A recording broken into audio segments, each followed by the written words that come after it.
Hello friends, in today's video I will be talking on automobile systems.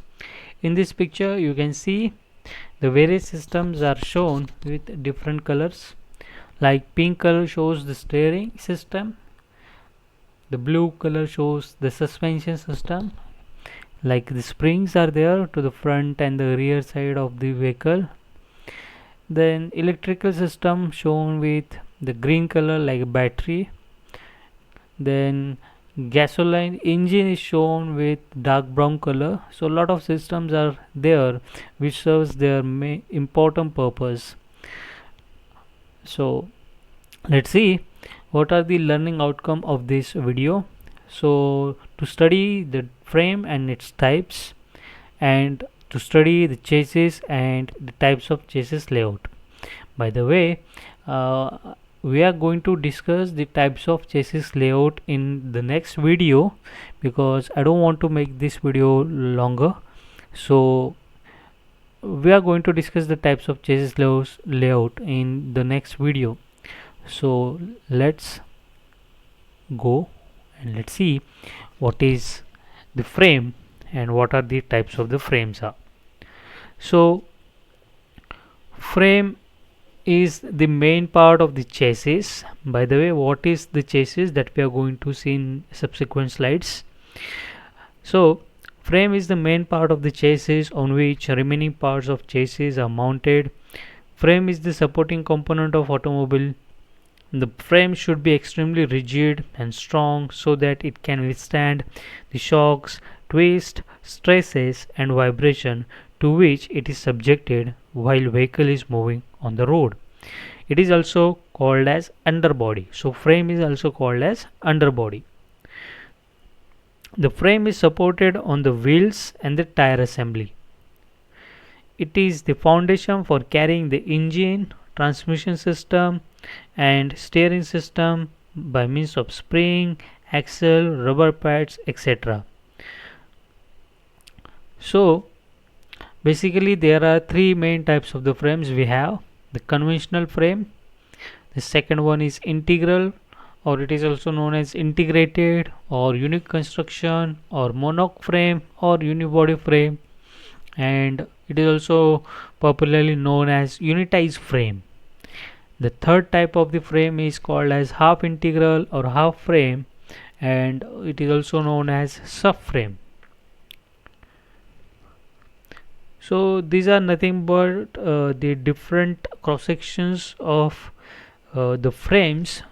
So here you can see the solid square bar, solid round bar, rectangular section, then hollow circular section, C section, I section. All these are the cross sections of the frames. So in short, the frames are made up of this kind of sections, and they are riveted or bolted together. So let's discuss each type of the frame in detail. So the first one is known as conventional frame. I'm sorry, there is a mistake in the spelling over here. I'm sorry for that. So it's a conventional frame. V should be there after this N. So conventional frame, ladder frame. It is also known as ladder frame. So the picture is in front of you. So it consists of two long members, one and the two, and three to four cross members. So you can see the cross members. These are the cross members. So it is used in most of the heavy vehicles. By the way, this one is the top view, and this one you can call it as a front view. So this is the wheelbase. This is nothing but the distance between the front wheel and the rear wheel, right? Okay, so it is used in most of the heavy vehicles. As I said, construction of frame varies according to the type of vehicle. Such frames are generally made from steel sections. Cross members are used to increase the strength of the frame. As you see, 3 to 5 cross members are there.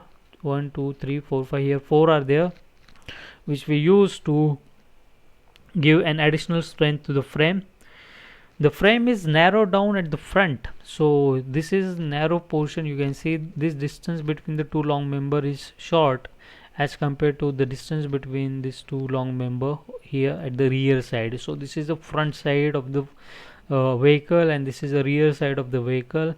So here the frame is narrowed down at the front, which we call it as a inswept. Here it is shown that inswept at front, to have a better steering lock, which provides the space for the space for pivoting and swinging of the front wheels. So here you are going to have the front axle, here you will going to have the front wheels. So while turning, the wheel must have an enough or sufficient space to accommodate. It should not touch the frame part, so the front portion of the frame is narrowed down, and upswept is at the rear. Provide here upswept at the rear, this is called as upswept, provide at the rear to give room for a vehicle movement of the rear axle as it travels over road bump and other road inequalities. So here you're going to have the wheel here, so when your vehicle crosses over the road bumps, then the spring will get compressed and the tire will move, the wheel will move upside, so that wheel should not touch any part of the frame. So little bit upswept is provided at the rear side of this frame. So this type of frames are mostly used in buses and trucks, and is also popular in American and European cars.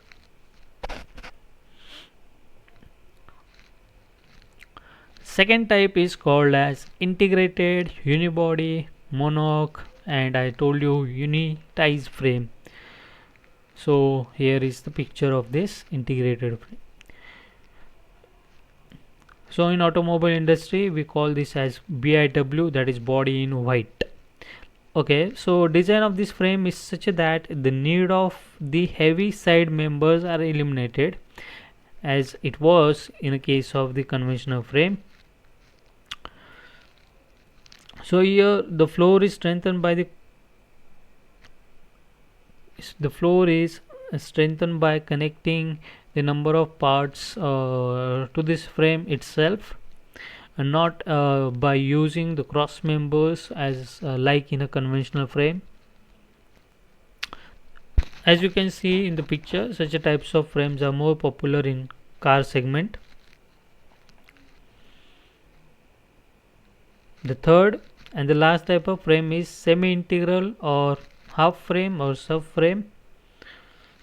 Subframes are the structural modules which are designed to carry specific automotive components such as the engine or the axle and the suspension. The purpose of using a subframe in an automobile is to distribute high local loads over a wider area of the body, and to isolate vibrations and harshness from the rest of the body. The subframes are bolted or welded to the vehicle body. Bolted subframes are sometimes equipped with rubber bushings or springs to dampen the noise and the vibration. An additional benefit is that subframes can be separately assembled and integrated into the vehicle on an automated assembly line when required. So assembly is quite easy when you are having subframes as a part of the main frame. Actually it's not a part of the main frame, we have the subframes, and later on we mount that subframe onto the main frame. So as a natural development from a car with a full chassis, separate front and rear axle subframes are used in modern vehicle design to reduce the overall weight and the cost. So in this picture you can see here, this is a BMW car, and here you can see this is a front subframe which comes with the suspension and the axle and the wheels. Then this one is a rear subframe which also comes with the same parts onto the rear side. So here you can see This is the rear axle of Porsche Panamera, and this is the rear axle. Here the wheel gets mounted here. These are the shock absorbers. These are the axle, and this is called as the frame. Then during assembly, this whole subframe gets mounted onto the main frame. So assembly is quite easy. Now let's move on to the next topic, which is the chassis. So the picture is the picture of chassis. Chassis is the French term used to denote the whole vehicle except body in case of heavy vehicles. So in other words, when engine, transmission system, steering and the wheels are fitted on the frame, the assembly known as the chassis. It is the backbone of the vehicle. It is the vehicle without body. You can see in the picture. It contains all the major units necessary to propel the vehicle. Vehicle can be driven after placing the driver's seat on the chassis. So you can see even driver's seat is also not there. So once you keep a driver's seat over there, then you are ready to drive the vehicle. So let's see the layout of the chassis. So this one is a simple construction of the truck chassis. So here you see the steering wheel is located here. So this one is the front side and this one is the rear side. So it consists of this chassis layout is consisting of the number of components. The first one is the engine, then the wheel and the tire, radiator which we use for cooling purpose, for the cooling of an engine. Actually it cools the oil which flows through the engine.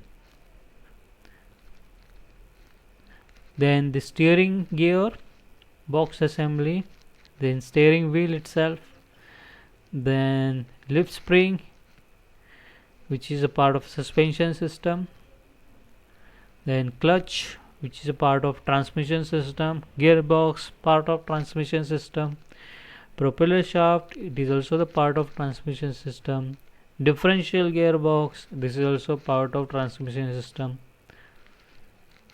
then the rear axle, this is also part of transmission system.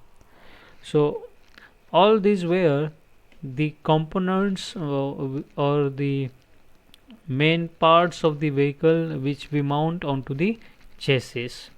So what are the different parts of the chassis layout, what are the different types of the chassis layout that we are going to see into the next video. Till then, I am Manu Sonone signing out till we meet into the next video. Bye bye.